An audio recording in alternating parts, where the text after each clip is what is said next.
नमस्कार, मेरा नाम डॉक्टर सुमित देवगन है। मैं कंसल्टेंट यूरोलॉजिस्ट हूँ ओजस सुपर स्पेशलिटी हॉस्पिटल में सेक्टर 26 पंचकुला में। आज मैं आप सभी श्रोताओं के सामने रूबरू हुआ हूँ किडनी स्टोन्स, जो एक बहुत ही महत्वपूर्ण बीमारी है, उसके बारे में आपको विशेष पॉइंट्स बताने के लिए। किडनी स्टोन्स क्या हैं? ये बेसिकली सॉलिड मासेस हैं क्रिस्टल्स के, जो कि पत्थर का रूप लेते हैं हमारे गुर्दों के अंदर। तकरीबन 11 में से हर एक भारतीय को किडनी स्टोन उनकी लाइफ टाइम के दौरान ज़रूर होगा, और 30 से 45 की उम्र के अंदर सबसे ज़्यादा किडनी स्टोन्स जो हैं वो पुरुषों के अंदर पाए जाते हैं।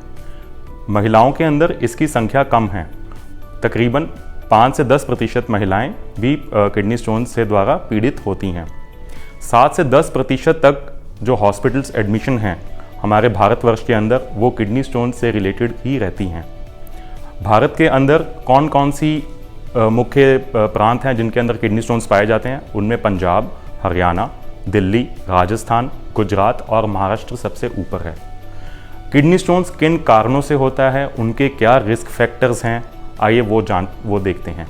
रिस्क फैक्टर्स जो सबसे कॉमन हैं किडनी स्टोन्स का, सबसे पहले है डिहाइड्रेशन, कि पानी की कमी होना शरीर के अंदर, पानी की कम खपत। जो लोग पानी बहुत कम पीते हैं, वो लोग जो बहुत ही एक्सेस हीट के अंदर, जैसे मज़दूर वगैरह हैं जो गर्मी के अंदर बहुत काम करते हैं, जिनको पानी ईजिली अवेलेबल नहीं होता, उनके अंदर किडनी स्टोन्स बहुत कॉमनली पाए जाते हैं। जो लोग पहाड़ों में रहते हैं जहाँ पे ठंड बहुत ज़्यादा है, लोग पानी की खपत बिल्कुल नहीं करते।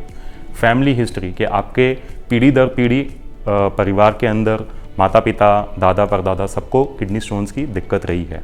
पर्सनल हिस्ट्री, अगर आपको खुद पहले कभी किडनी स्टोन्स हुए हैं तो आने वाले 10 सालों के अंदर टेंडेंसी रहेगी कि आप दोबारा से किडनी स्टोन्स बना सकते हैं। मोटापा जो सबसे महत्वपूर्ण कारण है, और आजकल जो ये जंक फूड जो इतना फेमस हुआ पड़ा है, which is a leading cause for obesity, is leading to kidney stones also. तो किडनी स्टोन्स किस तरह बनते हैं? बेसिकली क्या होता है कि जो यूरिन प्रोडक्शन है, किडनी का मेन काम है शरीर में से कचरे को बाहर फेंकना पेशाब के रूप में। पर अगर पानी की खपत कम हो, ये हमारे शरीर के अंदर जो कचरा है वो धीरे धीरे सेटल होना शुरू हो जाता है, जो धीरे धीरे क्रिस्टल्स बनाता है, और ये क्रिस्टल्स आपस में जुड़ते हैं और एक पत्थरी का रूप लेते हैं। ये पत्थरी शरीर गुर्दे में भी हो सकती है, गुर्दे में से भी निकल के उसकी पाइप में आ सकती है, जिसको यूरेट्रिक स्टोन कहा जाता है। उससे नीचे निकल के पेशाब की थैली में भी आ सकती है। तकरीबन 80% जो पत्थरियाँ होती हैं वो 2 mm तक की होती हैं। तो ये जो पत्थरियाँ हैं वो अपने आप निकल सकती हैं, पर जो पत्थर 5 mm से कम है उसके चांसेस हैं कि वो अपने आप वॉश आउट होंगे, पर जो इससे बड़े पत्थर हैं वो नहीं निकल पाएंगे गुर्दे में से। उसके लिए हमें इलाज लेना ही पड़ेगा। अगर गुर्दे के अंदर जो ये पत्थरी है तो उसकी क्या क्लिनिकल मैनिफेस्टेशंस आपके सामने आएंगी?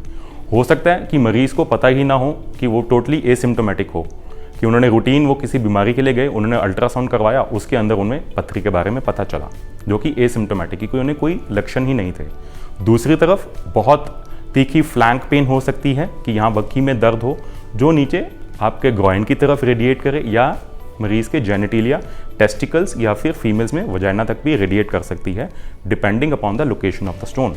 साथ में ये पेन इतनी तीखी होती है कि मरीज़ को इसका इमरजेंसी में जाके इंजेक्शन तक लगवाने पड़ सकते हैं।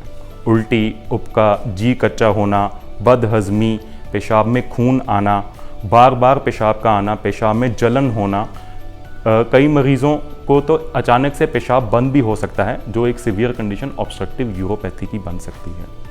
अगर मरीज़ को साथ में इन्फेक्शन हो जाए तो बुखार के साथ कंपन भी हो सकती है इन मरीज़ों में।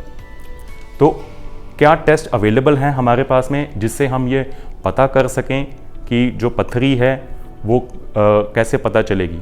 अल्ट्रासाउंड जो एक कॉमन इन्वेस्टिगेशन है, वो हमें बताएगी कि गुर्दे में पत्थरी है या नहीं है।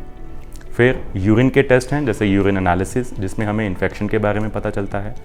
ब्लड टेस्ट हैं, जिसमें कि CBC, renal function test available हैं। फिर सिटी स्कैन, जो सिटी स्कैन है that is the gold standard investigation for the kidney stones. Kidney stones कई प्रकार के होते हैं, पर जिसमें से सबसे कॉमन जो किडनी स्टोन्स हैं वो कैल्शियम ऑक्सलेट हैं। तकरीबन 80 से 85% तक जो किडनी स्टोन्स पाए जाएंगे वो कैल्शियम ऑक्सलेट रहेंगे। मिक्स्ड स्टोन्स जो हैं जिनमें कैल्शियम ऑक्सलेट है और फॉस्फेट का कॉम्बिनेशन है। स्ट्रूवाइड स्टोन भी होते हैं। स्ट्रूवाइड स्टोन जो हैं वो इन्फेक्शन के अंदर, इन्फेक्टेड यूरिन के अंदर पाए जाते हैं। और सिस्टीन स्टोन हैं, ये बहुत रेयर स्टोन जो हैं वो भी होते हैं। सिलिका स्टोन, डाइहाइड्रोक्सी एडेनिन जो हैं, हमारी जो मेन फोकस रहेगा वो हमेशा कैल्शियम ऑक्जेट जो स्टोन्स हैं उनके ऊपर रहता है। हमारे खाद्य पदार्थ में भी कई सारी चीज़ें होती हैं जो कि ऑक्जेलेट रिच फूड्स होते हैं, जैसे कि डार्क चॉकलेट्स, आपके नट्स हो गए, देन योर एरेटेड जो ड्रिंक्स हैं, कोका कोला वगैरह, पेप्सी हो गई, देन रुबाब हो गया, बीट रूट हो गया, स्पिनिच हो गया। These all are very rich in oxalate. Animal protein हो गया, जैसे कि रेड मीट हो गया, बीफ की कंजम्पशन हो गई, फिश जो हैं, these are all rich in very high rich in oxalate. So हमें इनकी खपत कम करनी है अपनी डाइट के अंदर। एक बैलेंस डाइट जो है, एक बैलेंस आहार जो है वो हमें मेंटेन रखना है। दीज आर द वंस जो प्रमोट करते हैं किडनी स्टोन फॉर्मेशन एक इंसान के अंदर।